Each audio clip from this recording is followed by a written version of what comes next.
Maintenant, ouvrons la parole de Dieu pour y lire dans Jérémie 31, verset 3. « De loin, l'Éternel se montre à moi. Je t'aime d'un amour éternel. C'est pourquoi je te conserve ma bonté. » Que Dieu bénisse sa parole. Et maintenant, nous allons nous asseoir pour le chant de préparation, pour ouvrir nos cœurs. Numéro 97, « Jésus est notre ami suprême. »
Bonjour frères et sœurs.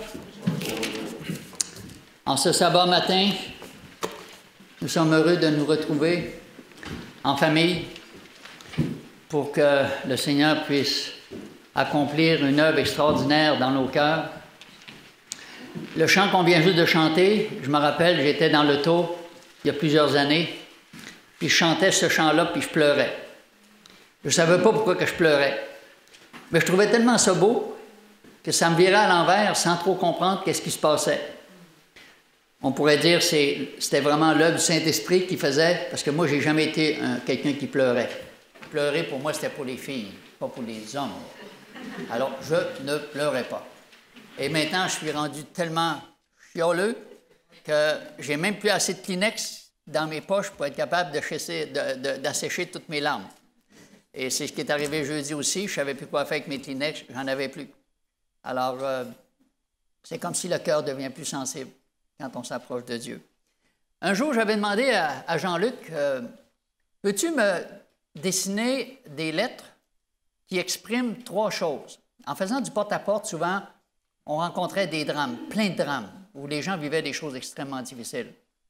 Puis, là, quand je donnais des conférences ou des choses comme ça, j'essayais de trouver des éléments pour essayer de mieux illustrer qu'est-ce que c'était. Et regardez ce que Jean-Luc avait fait il y avait environ 13 ans. La première chose qu'il m'avait dessiné, c'était des lettres, mais il avait mis des lettres comme si l'électricité, il y a quelqu'un qui venait de prendre un choc électrique incroyable. Moi, oubliez ça, je n'aurais jamais été capable d'imaginer une affaire de même. Mais lui, déjà, dès qu'il était tout jeune, il était capable de comprendre ou d'illustrer des choses par les talents que Dieu lui avait donnés. Puis l'autre chose qu'il avait écrit, c'était « Après le choc vient la souffrance. » Et regardez comment est-ce qu'il avait illustré la souffrance. Comme de la cire qui est en train de se fondre. Ça, c'est la période qui peut durer des fois assez longtemps, où tu as l'impression que tout ton être est en train de se fondre parce que tu souffres, que ce soit d'un accident, de la perte d'un être cher ou n'importe quoi, mais c'est une étape difficile à passer. Et la troisième qui m'avait dessiné, c'était extraordinaire. Regardez ce qu'il avait fait.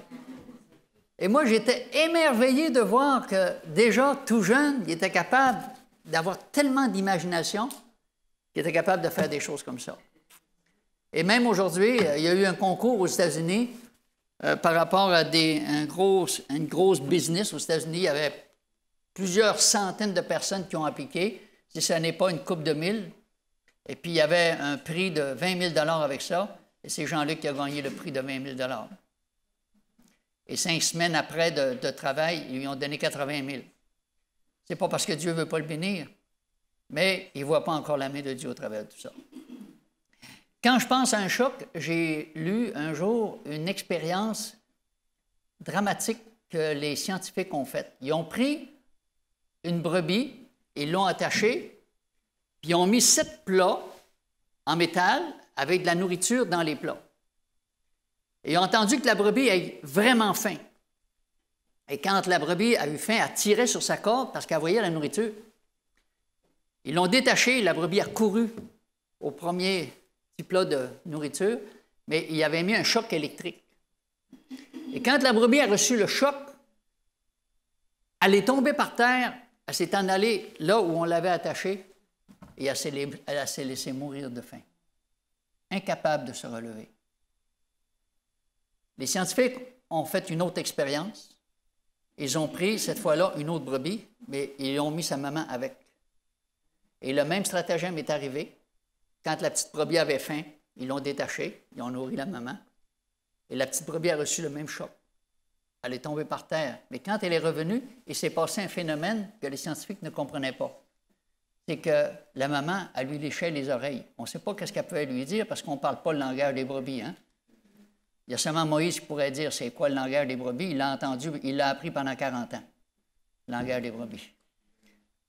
Mais cette petite brebis-là a trouvé la force à 7 reprises de se relever pour aller chercher sa nourriture. Et moi, ça m'a tellement frappé en disant, Seigneur, toute la semaine, on subit des chocs. Dans notre vie, on peut avoir plein de chocs qui nous laissent comme complètement démolis, où la souffrance, elle est tellement intense. Et pourtant, quand on vient au sabbat, le Seigneur a des paroles de consolation. Je ne voudrais jamais manquer un sabbat. Pour moi, manquer un sabbat, c'est de refuser d'entendre la voix de Dieu qui m'encourage et qui me dit « Continue, quoi qu'il arrive. » Je veux entendre la voix de Dieu qui me caresse les oreilles et qui me parle à mes oreilles, qui me dit « Jean-Guy, c'est pas fini. Je suis toujours là. » Je ne voudrais jamais manquer un sabbat. Même pas dormir durant un sabbat, de peur de manquer une parole qui pourrait me donner cet encouragement. Alors que je vais prier juste avant qu'on débute, parce que l'histoire que je vais vous raconter aujourd'hui, c'est une histoire où quelqu'un me dit « Ça, ce qu'il y a dans la Bible, ça ne fait pas de sens. » Moi, je ne le comprends pas, puis je ne pense pas que Dieu pourrait demander une chose comme cela. Alors, prions. Notre Dieu, notre Père, nous te remercions ce matin de ce que tu as mis dans notre cœur le désir de venir t'entendre. Tu es notre Créateur, tu es notre Dieu, Seigneur. Et quand tu as terminé de créer ce monde, tu nous as laissé le sabbat, ce jour béni, Seigneur, afin qu'on puisse avoir une relation personnelle avec toi et qu'en entendant ta voix, on puisse être réconforté, encouragé, Seigneur, de savoir que non seulement Dieu est avec nous, mais que Dieu nous aidera à traverser les moments difficiles de notre vie. Bénis les moments qui vont suivre, Seigneur. Que ton Saint-Esprit nous aide à comprendre d'une façon plus profonde cette parole, Seigneur, qui semble parfois difficile à saisir. Que ton Saint-Esprit nous aide, Seigneur, à comprendre l'amour incroyable, l'amour fou de Dieu. Au nom de Jésus, notre Sauveur, nous t'en prions. Dans une des plus belles histoires dans la Bible, c'est celle du prophète Osée et de Gomère. Vous savez où c'est le prophète Osée? C'est tout de suite après le livre de Daniel. Prophète Osée. Dans le prophète Osée, il y a 14 chapitres. On ne passera pas tous les chapitres ce matin, on arrête jusqu'à 3 heures cet après-midi.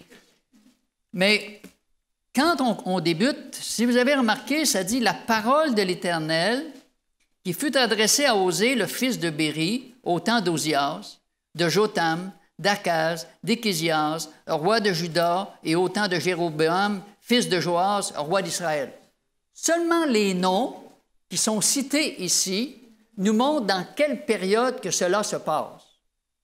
Seulement les noms nous démontrent que ces peuples, ces tribus, ces 10 tribus qui se sont révoltées contre Dieu, ont maintenant non seulement délaissé Dieu, mais qui se sont pervertis et qui se sont éloignés de Dieu de telle façon que c'est comme s'il n'y avait aucun espoir pour eux. C'est une des périodes les plus sombres de l'histoire du peuple d'Israël. L'idolâtrie, la corruption, le mensonge et la débauche s'étendaient sur tout le peuple. Les 10 tribus du Nord avaient complètement apostasié. Alors, l'histoire de ce prophète représente l'amour fou pour un peuple qui s'est détourné du vrai Dieu.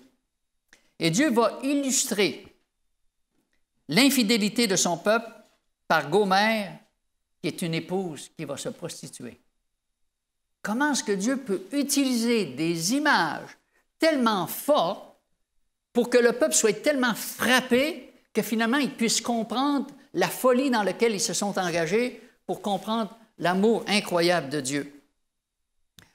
Osée prend une épouse, puis il lui dit à l'avance que l'épouse qu'elle va prendre, elle va se prostituer. Je ne sais pas si Dieu vous demandait ça ou Dieu me demanderait ça. Je disais, Seigneur, voyons, il y a quelque chose qui ne marche pas là-dedans. Là. Tu ne peux pas me demander d'aller marier une femme qui, après ça, va me donner un premier enfant, puis les autres enfants, ils ne seront pas de moi, puis tu veux que je forme une famille avec ça? Je pense qu'on aurait peut-être une drôle de réaction. On dirait, Seigneur, je ne comprends pas. Être un prophète, puis faire pleinement confiance à Dieu, c'est pas n'importe qui peut être prophète. Tous les prophètes ont souffert, et tous les prophètes ont dû entendre la voix de Dieu et obéir à la voix de Dieu. Alors,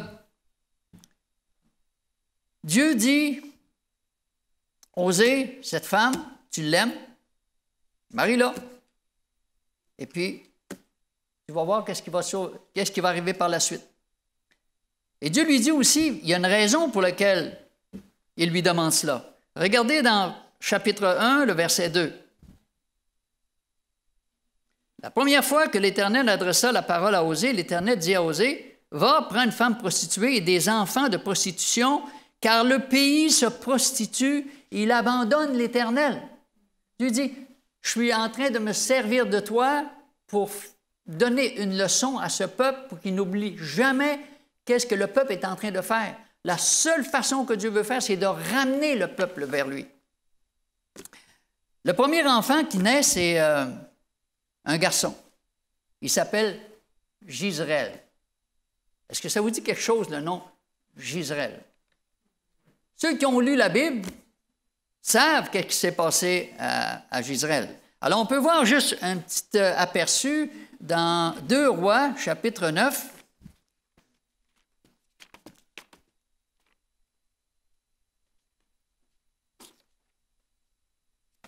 Allez pas voir des films au cinéma, les amis. Dans la Bible, on a tout ce que c'est que le cinéma peut nous donner, mais en tellement mieux. Alors, 2 Rois, chapitre 9, 30 à 37. Jéhu entra dans Gisraël. Jézabel, l'ayant appris, mit du fard à ses yeux, se para la tête et regarda par la fenêtre. Et comme Jéhu franchissait la porte, elle dit, « Est-ce la paix, nouveau Zimri, assassin de son maître? » Il leva le visage vers la fenêtre, il dit, « Qui est pour moi? » Et 2 ou 3 eunuques le regardèrent en s'approchant de la fenêtre. Il dit, « Prenez-la, puis jetez-la en bas. » Ils la jetèrent, Il rejaillit de son sang sur la muraille et sur les chevaux. Jéhu la foula aux pieds, puis il entra, mangea et il but, et dit, « Allez voir cette maudite et enterrez-la, car elle est fille de roi. » Ils allèrent pour l'enterrer, mais ils ne trouvèrent d'elle que le crâne, les pieds et les paumes des mains. Ils retournèrent l'annoncer à Jéhu qui dit, « C'est ce qu'avait déclaré l'Éternel par son serviteur Élie le Tishbite, en disant, « Les chiens mangeront la chair de Jézabel dans le champ de Jizreel, et le cadavre de Jizreel sera comme du fumier sur la face des champs. » Wow! Jizreel, c'est une ville où il s'est passé des choses terribles, une ville où le jugement de Dieu a dû survenir. Et quand vous lisez toute l'histoire après ça, dans 2 Rois, chapitre 10, Jéhu va faire des massacres partout. Mais c'est des massacres incroyables, comme si cet homme-là, qui va devenir le roi d'Israël, qui a régné pendant plusieurs années, va faire des massacres à répétition. Le cœur de l'être humain est tellement dur, tellement assoiffé de pouvoir et de sang, c'est inimaginable. Et nous, on doit vivre au milieu de ces tragédies-là. Alors, c'est quelque chose. Jéhu devient roi d'Israël après toute une série de massacres. Et si vous voulez savoir qu'est-ce qui est arrivé, allez voir dans 2 Rois 10. Pourquoi donner le nom d'une ville à un garçon? Le deuxième enfant, c'est une fille. Elle va s'appeler Lo-Rukama, celle dont on n'a pas pitié. Le troisième enfant, c'est un fils qui s'appelle Lo-Amni. Vous n'êtes pas mon peuple. Je ne sais pas si vous aviez des enfants, vous auriez le goût d'appeler vos enfants de cette façon-là. Je pense que ça ne nous passerait même pas par l'idée. Mais Dieu est en train d'enseigner des leçons de choses. Et au travers de tout ça, Dieu a un message puissant à nous dire au travers de tout cela. Et le premier enfant est du prophète Osée. Mais les autres enfants, ça dit que ce n'est pas de lui. Alors, ils sont 4 enfants maintenant. On peut faire facilement un parallèle avec le peuple de Dieu, dont le premier mari était le vrai Dieu, le Dieu du ciel et de la terre, mais qu'ensuite le peuple s'est prostitué à d'autres dieux. Le prophète Osée a été le premier mari de Gomère, mais c'est après son mariage qu'elle s'est prostituée à d'autres hommes. Gomère décide de quitter son mari et ses enfants pour vivre avec un autre homme. Pendant des années, cette belle et magnifique femme va profiter de la vie. C'est une Miss Univers. Tous les hommes ont le regard sur cette magnifique femme. Mais elle va vivre dans le luxe. Elle n'a pas de difficulté à trouver des hommes, tellement elle est belle. Et vous connaissez l'histoire des garçons. Tu es tellement belle, tu es la femme de ma vie. Oh, je t'aime donc. Beaucoup de mensonges. Et parce que les hommes la désirent, elle vaut cher. Elle vit dans le plaisir. C'est ce que les gens appellent aujourd'hui la belle vie.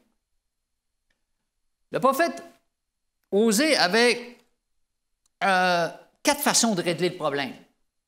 La première façon, c'était la mettre à mort par la lapidation. Il y avait toutes les preuves. Il pouvait la battre et lui donner une bonne correction.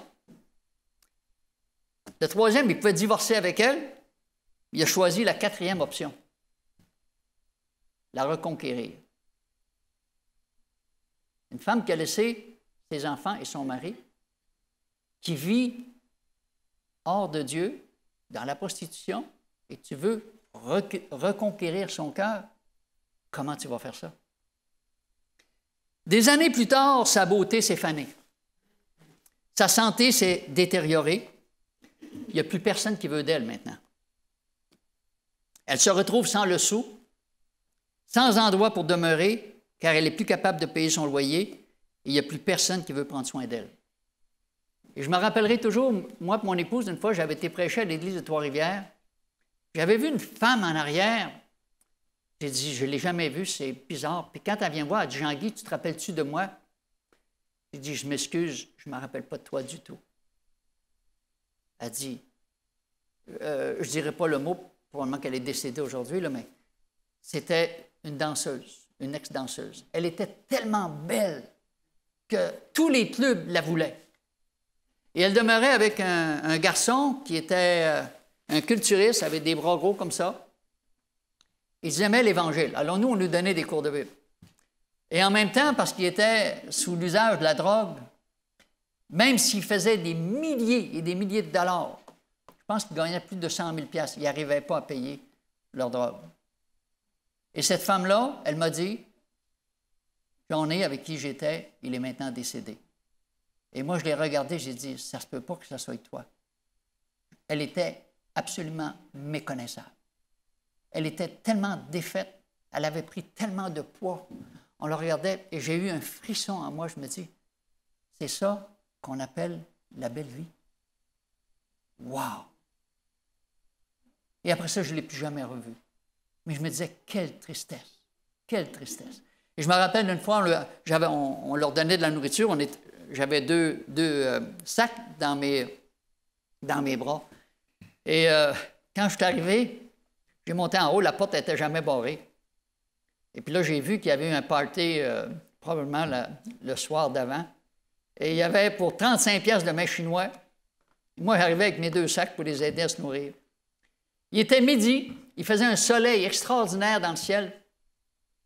Et je regarde dans la chambre, ils sont couchés tous les deux. C'est plus fort que moi. Je rentre dans la chambre. Je rouvre les toiles. Puis je lève la toile, puis je dis, écoutez, les amis, ça n'a pas de bon sens. Moi et mon épouse, on essaie de se priver pour vous aider. Je dis, ce n'est pas de nous autres que vous avez besoin. Vous avez besoin de Dieu dans votre vie. Et lui, avec ses gros bras, me regarde, il se lève et dit, Jean-Guy, tu es trop dur avec nous autres. Seigneur, j'ai le cœur dur, mais je ne comprenais pas vraiment. Alors, on vit des circonstances dans la vie des fois qui disent, Seigneur, malgré tout ce que tu peux faire, on dirait que ça nous échappe des mains. Alors, cette femme-là, il n'y a pas d'assistance sociale. Ça n'existait pas. Alors, elle se retrouve au marché d'esclaves, où les gens étaient vendus aux plus offrants. Ici, on appelle ça un encan ou des enchères. Sale, amaigrie, sa belle chevelure, si belle auparavant, maintenant est toute ébouriffée. Elle est presque nue et elle fait pitié à voir. Et malgré qu'ils essaient de descendre les prix, il n'y a personne qui veut d'elle. La foule se moquait d'elle et même la ridiculisait. Le regard de cette foule lui faisait sentir toute la honte et l'humiliation d'une femme rejetée et sans aucune valeur. Elle pense que la mort serait préférable plutôt que de vivre dans cette misérable condition. Tous ces rires, ces moqueries et ces mots vulgaires étaient intolérables à entendre pour elle. Le prophète Osée avait décidé de la reconquérir. Alors, il décide d'aller à sa recherche et il la voit justement sur le marché d'esclaves. Il avance, il se fraye un chemin parmi la foule. Les gens le reconnaissent et ils savent que c'était son ex, celle qui a quitté ses enfants, qui a quitté son mari pour vivre la belle vie. Et la foule hurle et lui dit, dis-lui qu'elle n'a pas de cœur, dis-lui que ça ne se fait pas des affaires de même. Quel mérite ce qui lui arrive. Dis-lui combien tu la détestes parce qu'elle t'a fait souffrir. Et dis-lui que tu ne lui donneras pas un sou pour l'aider, parce qu'elle le mérite d'être dans le trouble. Mais Osée fait taire la foule. Il est profondément ému de la voir dans cette condition. Et d'une voix étranglée par l'émotion et avec des larmes dans les yeux, il l'offre à la racheter pour le triple du prix qui est demandé. Il prend son manteau, il la couvre, il lui dit, viens avec moi. La foule est étonnée, la foule est incapable de comprendre pourquoi est-ce qu'il fait cela après tout le mal qu'elle lui a fait. Il dit, viens-t'en à la maison, je vais prendre soin de toi. Il l'amène chez lui, il la soigne, il lui achète des vêtements neufs, il lui dit qu'il l'a toujours aimée, et non seulement qu'il veut la reprendre, mais il lui dit qu'il l'aime encore et qu'il veut qu'elle redevienne sa femme.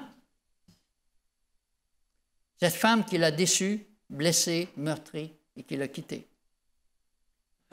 Osée représente Jésus. Osée représente Jésus. Quand on lit l'histoire dans le livre d'Osée, c'est Dieu qui essaie de nous faire comprendre un amour incroyable, un amour fou, un amour qui nous dépasse, un amour qu'on n'est pas capable de saisir. Osée chapitre 14, versets 4 à 9.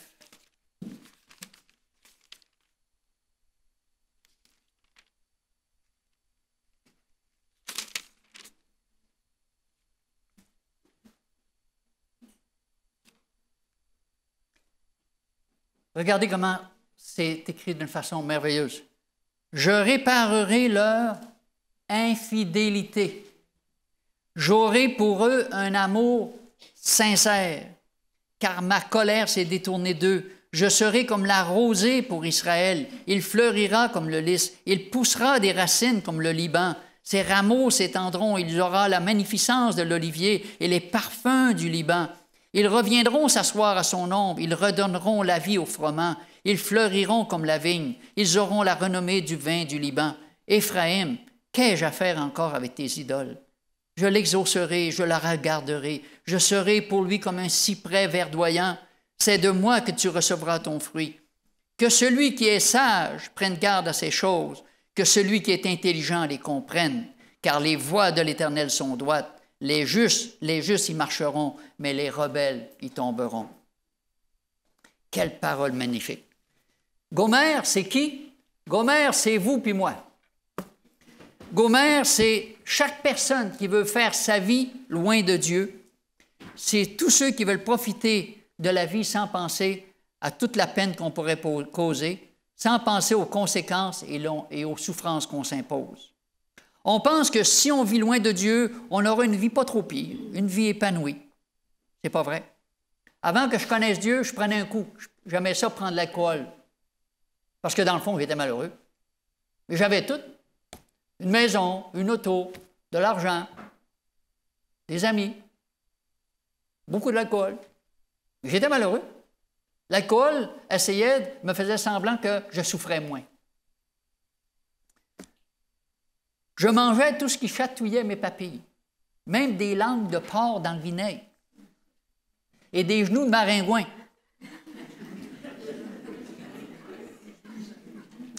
Tout ce que je pouvais trouver de plus délicat, il fallait que je le goûte. C'est ça que je l'appelais la belle vie. On part de loin. Et tout ce qui était défendu, je le regardais, sans jamais penser, sans jamais me poser des questions. J'étais malade, j'étais très malade, physiquement, mentalement, émotionnellement, socialement et spirituellement. Malgré que j'avais une belle épouse comme ça, je courais après les autres femmes. Ça donne quoi d'avoir une belle épouse si tu ne l'aimes pas? Pourquoi tu essaies d'aimer toutes les femmes si tu n'es même pas capable d'en aimer une? Quand je regarde tout ce que c'est qu'on peut se procurer ici, avoir une maison, une auto, un chalet, un 4 roues, une moto ou de l'argent, ça ne pourra jamais nous apporter le bonheur. Des vedettes possèdent des maisons luxueuses qui valent des millions de dollars. Les vedettes ont les plus belles femmes au monde. Ils ont les plus belles autos au monde, qui sont capables de s'acheter des autos qui valent des fortunes. Et malgré tout ça, ils prennent de l'alcool, ils prennent toutes sortes de drogues. Et la première chose que tu sais, ils sont malades ou ils décèdent. On a plein d'exemples comme ça. La beauté passe, les applaudissements s'éloignent, cessent et le nom des stars de ce monde sont vite oubliés. Nous avons été créés pour tellement plus que cela. Dieu a mis en nous la pensée de l'éternité. Le vide qu'on a dans notre cœur, cette recherche du bonheur, c'est le vide de Dieu. On ne pourra jamais le remplir par des choses de ce monde. Jamais. Les plus beaux repas au restaurant, les plus belles choses qu'on peut s'acheter ne pourront jamais remplir le vide que nous avons dans notre cœur. Le vide de Dieu. C'est Dieu qui l'a mis. Il ne peut être rempli que par sa présence. On peut le nier, on peut le refuser, on peut même combattre cette idée, mais Dieu nous dit qu'on a été créé à l'image de Dieu. Les enfants peuvent dire à leurs parents, « Je t'aime plus, je vous aime plus, papa et maman. Tu n'es plus mon père, puis je m'en vais de chez nous, c'est fini, laisse-moi vivre ma vie. » Les querelles de famille, la mésentente, les colères et les disputes ont séparé bien des enfants d'avec leurs parents. On peut renier nos parents, c'est possible, mais on ne peut pas renier Dieu. On ne peut pas. Parce que c'est refuser la seule dimension qui donne un sens à la vie. Un chrétien ne meurt pas. Un chrétien fait juste dormir. On ne peut pas tuer un chrétien. Pas tuer un chrétien. Dieu dit, il dort, le chrétien. Alors, c'est pour ça que la première fois que j'ai assisté à un service funéraire dans l'Église adventiste, j'ai vu la femme qui s'est avancée vers son mari, qui était mort. Elle a dit, chérie, au revoir. J'ai dit, hein? Pourquoi qu'elle dit au revoir? Je ne comprenais vraiment pas. Tu ne dis pas au revoir à un cadavre. Elle savait des choses que moi, je ne savais pas. Elle avait l'espérance de cette vie éternelle que je ne connaissais pratiquement pas. L'histoire du prophète Osée, c'est une illustration d'un Dieu fou d'amour pour des personnes qui se sont éloignées ou qui ont rejeté Dieu pour s'amuser et croire que la vie serait plus belle sans lui. La parabole que Dieu nous donne dans Luc, chapitre 15, 3 paraboles. La parabole de la brebis perdue, la parabole de l'enfant prodigue et la parabole de la drague perdue. Tout cela, ça nous démontre comment est-ce qu'on est précieux aux yeux de Dieu. Dieu a tout fait pour nous récupérer. La naissance ou la mort, c'est pas ça qui est le plus important. La naissance ou la mort, c'est pas ça qui est le plus important. C'est ce qu'il y a entre les deux. C'est pour ça que quand tu vois un chrétien mourir, tu sais qu'entre les deux, il s'est passé quelque chose d'extraordinaire. Parce que Dieu dit, elle a du prix, la mort de ceux qui m'aiment. Dieu donne une valeur infinie à ceux qui l'aiment. Le vrai bonheur, c'est de posséder quelque chose qu'on ne peut pas acheter, le pays de Shalom. Il y a 2000 ans, il y a eu un encan sur cette terre. Il y a eu une enchère. Le diable nous réclamait comme ses esclaves. Le vendredi soir, il y a eu un party satanique avec toutes les mauvais anges. Ils ont dit, gars, c'est fini, Jésus dans la tombe. On se réjouit. Ça devait être tout un party, vendredi soir. Le samedi, on continue le party. C'est fini. La terre nous appartient maintenant. Et le dimanche matin, le party est fini. Jésus vient de ressusciter. Jésus a gagné. Jésus gagnera tout le temps. Le diable ne peut rien faire contre son ennemi juré. Jésus a toujours gagné. Il gagnera tout le temps. Jésus a payé un prix que l'argent ne pouvait pas acheter. Il a donné sa vie. Il a versé son sang. Osée, chapitre 7, versets 13 et 14. Osée, chapitre 7, 13 et 14. Qui dit, « Malheur à eux parce qu'ils me fuient, ruine sur eux parce qu'ils me sont infidèles. Je voudrais les sauver, mais ils disent contre moi des paroles mensongères. Ils ne crient pas vers moi dans leur cœur, mais ils se lamentent sur leur couche. Ils se rassemblent pour avoir du blé et du mou, et ils s'éloignent de moi. » Dieu veut nous sauver. L'histoire d'Osée, c'est la plus belle de toutes les histoires d'amour. Un Dieu riche en bonté et en miséricorde. Le prophète Osée a choisi d'aimer cette femme comme Dieu a choisi de nous aimer, malgré le fait qu'on lui a été infidèle, qu'on l'a mis de côté tellement de fois dans notre vie de chaque jour. Ça nous montre l'amour incroyable d'un Dieu qui veut nous avoir avec lui pour l'éternité. Nos cœurs sont parfois si durs et si indifférents. On écoute sans écouter. L'esprit est ailleurs. Et nos jeunes, bien souvent, s'ennuient à l'Église. Parce que dans les sermons, il n'y a pas assez de sang qui coule. Ou il n'y a peut-être pas assez d'images qui réveillent les gens. On peut regarder un film pendant 2 heures. Mais tu viens à l'Église et après 5 minutes, tu te disjonctes, tu te mets à dormir. Pourquoi est-ce qu'on peut regarder un film pendant 2 heures et venir à l'Église puis trouver ça plate? Il y a quelque chose qui ne marche pas. Loin de notre amoureux, on s'ennuie. Osée, après la mort d'un pasteur, Ces enfants avaient trouvé dans un classeur tous les sermons de leur père. Et tous les sermons de leur père étaient classés d'une façon méticuleuse. Il y en avait beaucoup. Ils avaient fait un long ministère. Et on regardait ça, puis sur le dessus, il y avait une petite carte. Puis sur la carte, il y avait une question. Le pasteur avait écrit « Quelle influence les sermons que j'ai prêchés ont-ils eu? » La réponse se trouvait à l'envers de la carte. Et le pasteur avait écrit « Mais où sont-ils les rayons de soleil de l'année dernière? » Bien, les rayons, ils ont servi à produire des fruits, des céréales et des légumes qui ont maintenu la vie sur cette planète. Qu'en est-il des gouttes de pluie de l'année dernière?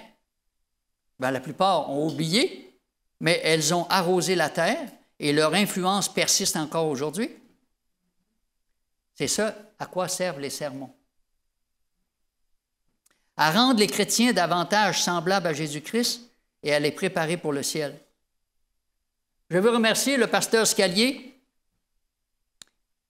de procurer à notre Église une nourriture spirituelle bien équilibrée pour que nos cœurs soient touchés. Alors, pasteur, continuez à prêcher. Et soyez assurés que l'Esprit de Dieu se sert encore de vos sermons. Nous en avons besoin. Nous continuerons de prier pour vous. Les sermons sont encore utiles aujourd'hui et Dieu est encore capable de toucher chacun de nos cœurs. Que le Seigneur vous bénisse et que l'histoire merveilleuse d'Osée de Gomère nous rappelle ce que le Christ a fait pour chacun d'entre nous. Amen. Alors, levons-nous pour le dernier chant, le 284. Seigneur, attire. Seigneur,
Prions.